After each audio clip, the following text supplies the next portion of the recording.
Hey guys, this is Ashwini Bapat from Hippocratic Adventures.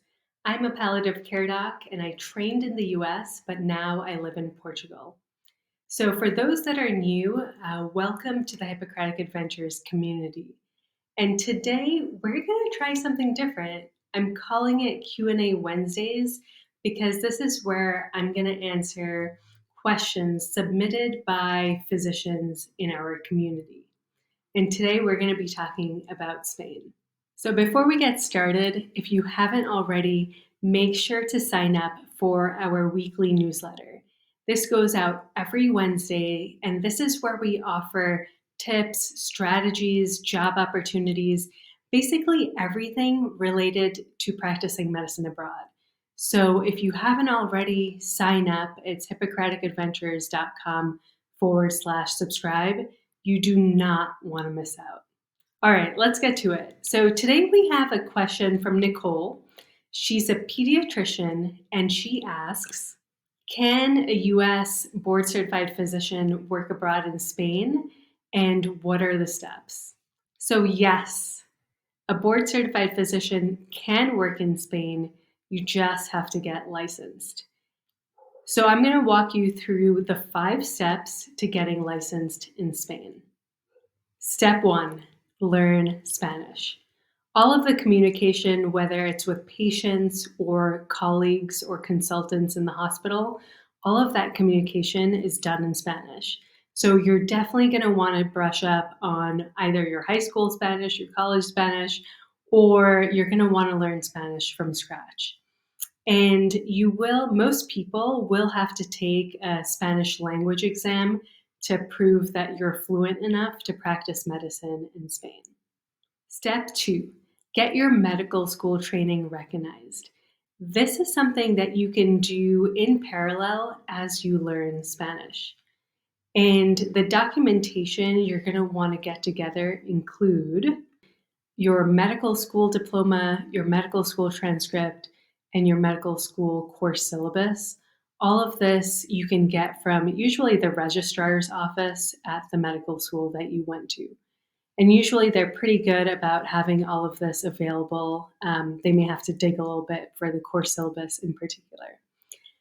These documents will need to be translated into Spanish, and the diploma and transcript will need something called a Hague apostille, and I'll get to what that is. So a Hague apostille, it's basically a certificate that confirms that a US document is legit, that it's genuine, and that it can be presented and accepted in a country outside the US.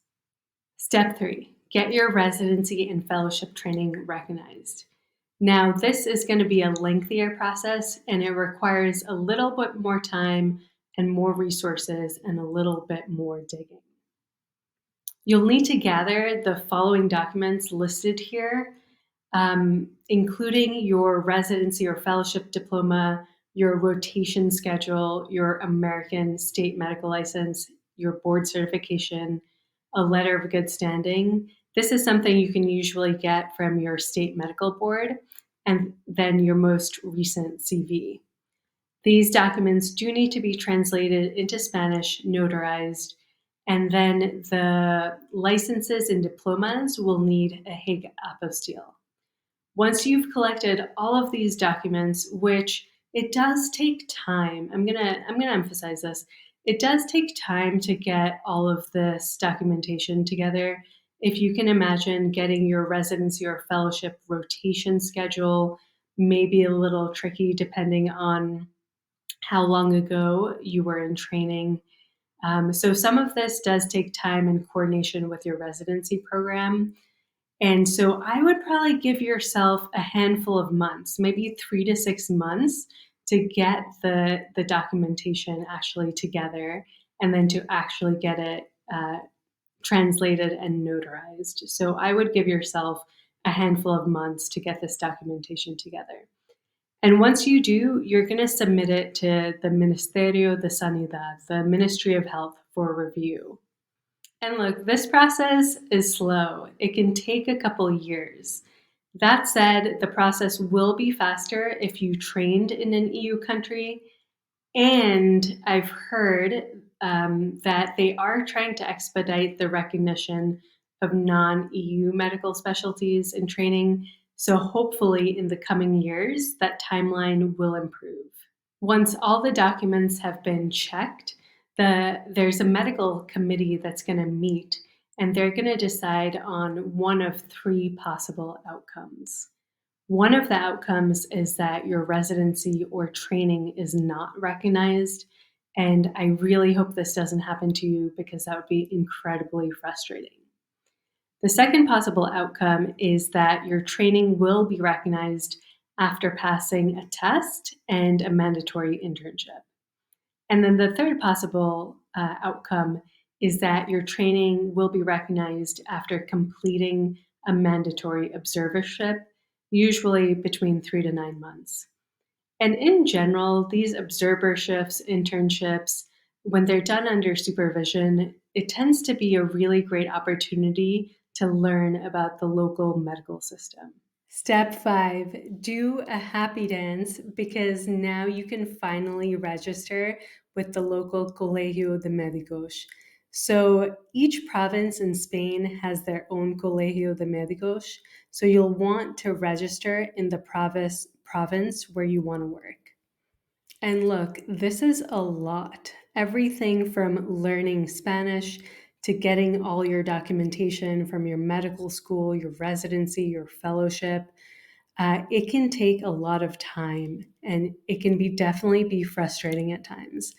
That's why we have actually 2 really helpful resources that you're going to want to check out. The first resource is our ultimate guide to practicing medicine in Spain. I'll include the link below, but this is where we get into the nitty-gritty of how you get licensed in Spain, what's required. We link to all of the websites that are important. So you're really going to want to check out this resource. And the second resource you're going to want to check out is our guidance service. So we do offer one-on-one personalized guidance for numerous countries, but Spain is one of them. And this is where you're going to meet with Dr. Andrea Bulbena. She's a physician who has practiced in Spain. She's also practiced in the US. She's gone through the registration process in Spain. And through our guidance service, she walks physicians through the process of getting licensed in Spain, finding a job in Spain. And that way you really get to talk to someone that's been through it, and that can help make the process smoother and less frustrating for you. So you can learn more about this at hippocraticadventures.com/guidance. So to recap, now you know that yes, US trained physicians can practice in Spain, and you know the 5 steps to getting licensed. And of course, if you liked this video, make sure to smash that subscribe button. It helps us get in front of more physicians who want to move abroad but don't know how. And feel free to share this, email this to a friend or colleague, anyone you think may be interested. And of course, if you haven't already, come on, sign up for our free email newsletter. It goes out every Wednesday. You do not want to miss out. If you're looking to practice medicine abroad, you're going to want to be on this newsletter. It may be literally the only email you actually look forward to opening. So with that, we're wrapping up another episode of Discovering Where Your White Coat Can Take You. Thank you so much, and I will see you in the next episode.